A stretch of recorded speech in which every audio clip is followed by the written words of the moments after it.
announcement, and now we're like 3/4 of the way through the party. I want to let you know why some of us are late and some of us aren't. Because we're the party hosts, and you can ask us questions if you want to know where the bathroom is or where to put your coat. And now that we're 3/4 of the way through the party, I just wanted to tell you that. I mean, so the party hosts are the ones that get laid? That's right. And now, our friend Ron, now he has spent his career as an art historian, and he has written two books. It's a book set. I'm going to let him tell more about it because I cannot do it justice. So come up here, Ron. Thank you.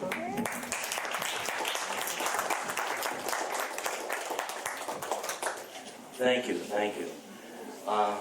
It's a pleasure to be here among so many free thinkers.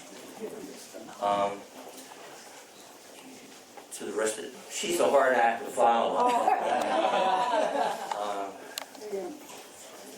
I'm wondering if I could have A chair? There's one right there.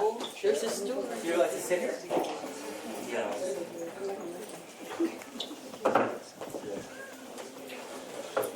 I'm Ron Meek. My author name is R.W. Meek, and I've written a historical fiction novel called The Dream Collector. And the book was so long that it was hard to find a publisher that would publish a 1,000-page book. So it took me a while, and I realized that I had to break the book in two. So The Dream Collector is 2 books. The Dream Collector, Book 1, Sabrine and Sigmund Freud, and Book 2, The Dream Collector, Sabrine and Vincent van Gogh. I thought with 2 names like Sigmund Freud and Vincent van Gogh, I might have a good chance of attracting a little bit of readership. And just to give you a little background history of how this book came about, I have a master's degree in art history. And when I was studying, I came across this interesting fact that Sigmund Freud and Vincent van Gogh lived in Paris during the same year. Wow. 1886. Oh. And so this is fascinating. And I was almost ready to do a thesis on it. And talking to my advisor, she said, "Oh, that's a great idea." But the more I got involved with it, I said, I can't make this just a thesis paper. It's just so interesting that I have to do it on my own. So I did a lot of research, more than I care to admit. And I discovered so many things about why Sigmund Freud was in Paris, why Vincent van Gogh was in Paris. And the research became kind of addictive because I wanted to know, well, who was Freud involved with? So I found all of these different characters that Freud was involved with, and I found all these different characters that Vincent van Gogh was involved with in Paris, the same year. So they never met. That was the thing. But so I thought I could create a story of how they might interact with each other. So my book, The Dream Collector, historical fiction, is about 2 young women who basically take a voyage through late 19th century Paris. And during this time period, the worlds of medicine, science, and art were going through a tremendous revolution. And I won't go into that revolution too much, because it's time for me to read an excerpt. And it's a 10-minute excerpt from The Dream Collector, Book 2,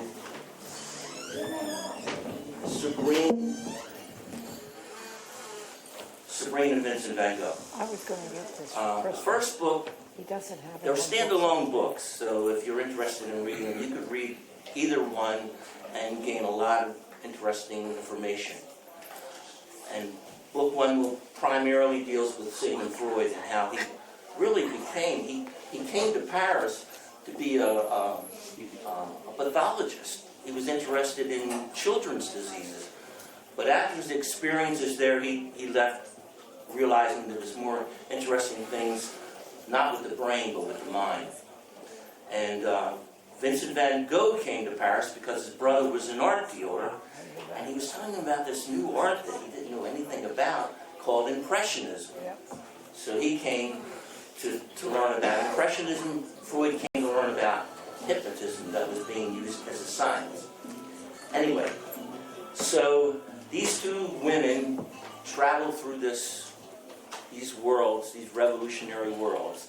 They're my fictitious characters. Everybody else in my novels are real people that I've studied, and they're very interesting people. And one of the major things I wanted to learn about was Vincent van Gogh. He happens to be my favorite artist. And I wanted to know how someone who could create such beautiful art be such a troubled soul. So I thought, well, who else could find out but Freud?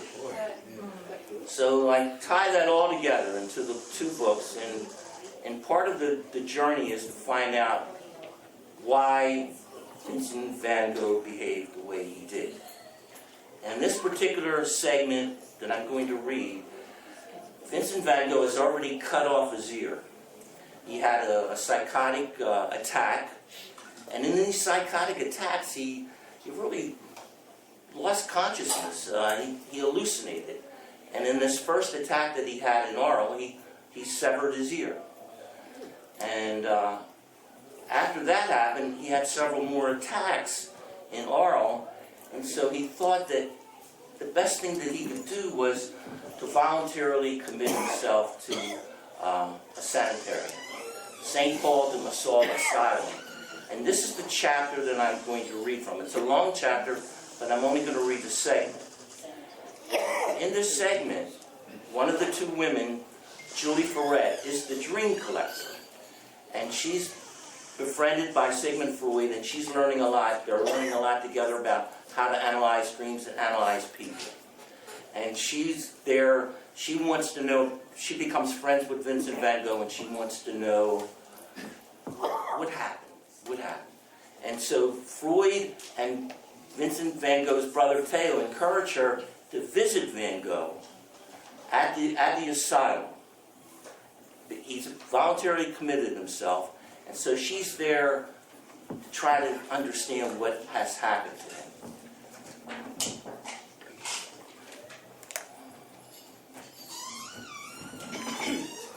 So she's already met the director of the asylum, and she's being escorted through the asylum by a chief orderly,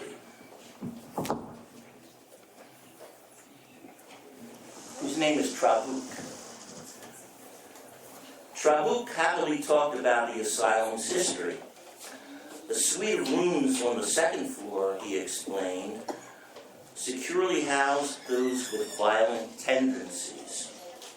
A half-century ago, the rooms were once used as prayer cells for the Augustinian monks.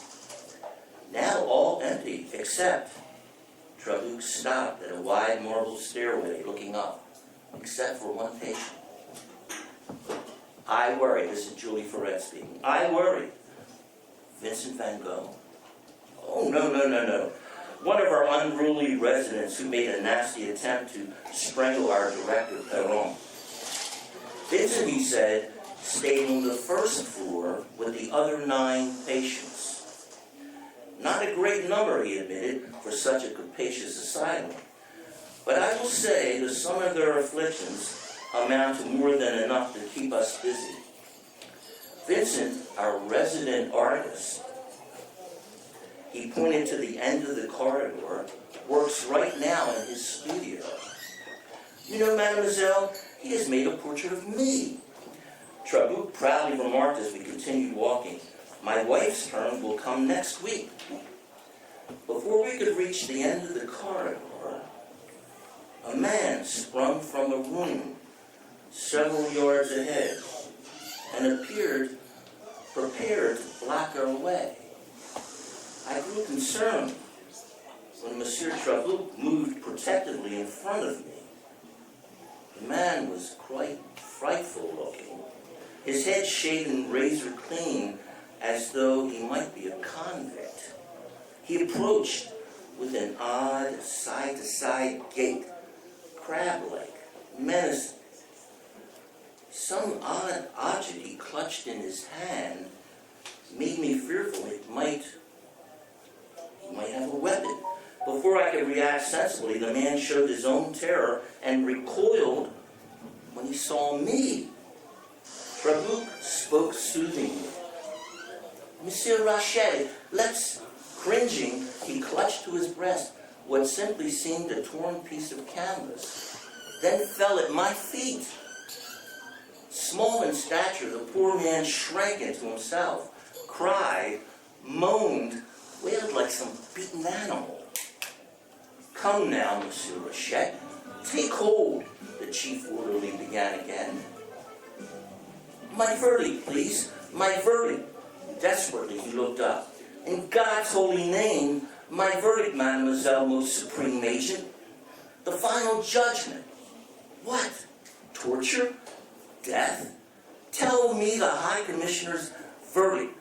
Punished or pardoned? I don't understand, I stammered.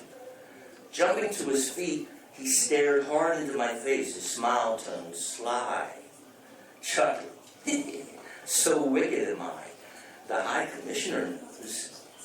They know the crime. He looked up at the ceiling, growing thoughtful, until suddenly he fell to his knees again. Oh, Mademoiselle Supreme Agent, they do cleanse me here, praise them.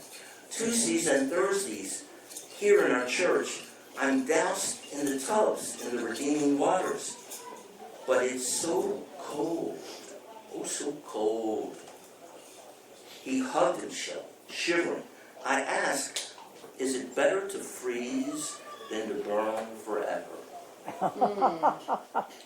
I had no idea how to respond. My verdict, he insisted. Trabuc intervened. No, Monsieur Rachet, Mademoiselle has not come from the High Commission. She is a friend of Vincent's. Monsieur Rachet jumped up, walked in small circles, pondering, stopping, squinting at me, suspicious, circling again, stopping. You claim friendship with Vincent? Yes. What's in the package you hold? He then demanded. A present for Vincent. Is it an ear? He asked the host. An ear, yes, a true friend will have brought him a new one. Oh. Oh my God. I have brought books Vincent likes to read. He sighed. Dear Vincent's ear was severed by the Apostle Peter.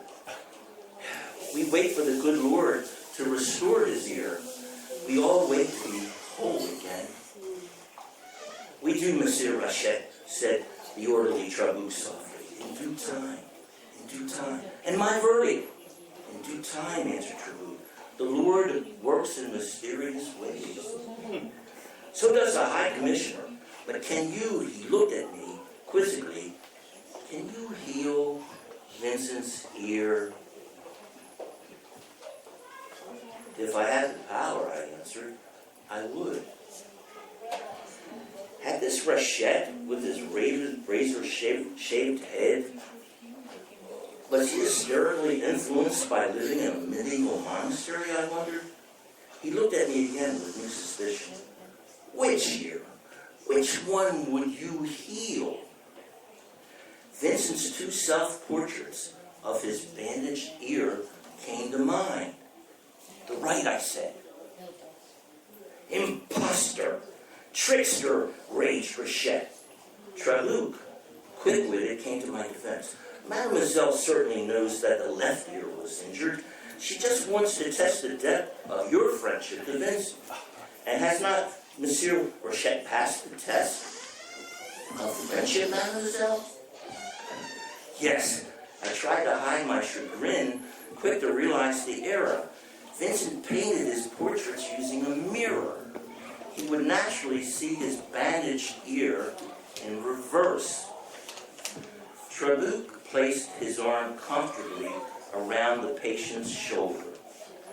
Let me escort Monsieur Rachette back to his room, and he will be notified immediately when the High Commissioner reaches the room. Meekly, the patient held up the scrap of canvas. Vincent, my friend, paints the sun for me. Oh, The torn remnant was bright yellow. He lowered his voice to share a secret. There are dark places where the Commission's agents would like to hide and spy on me, but this scares them away. nice, good. He placed the scrap of yellow painted light close to his chest, the talisman toward whatever dark forces might cause him harm. Good. Didn't we all seek such talismans to keep the unwanted at bay? Trabuc signaled to head quickly to the end of the corridor and into Vincent's studio. One more paragraph. Vincent stood by the open window. The iron bars a visible reminder of his self-imposed confinement. He stood in profile, strangely motionless, as though presenting his mutilated ear in order that I might absorb the impact of what he had done. A radical, diagonal cut had taken away most of the ear.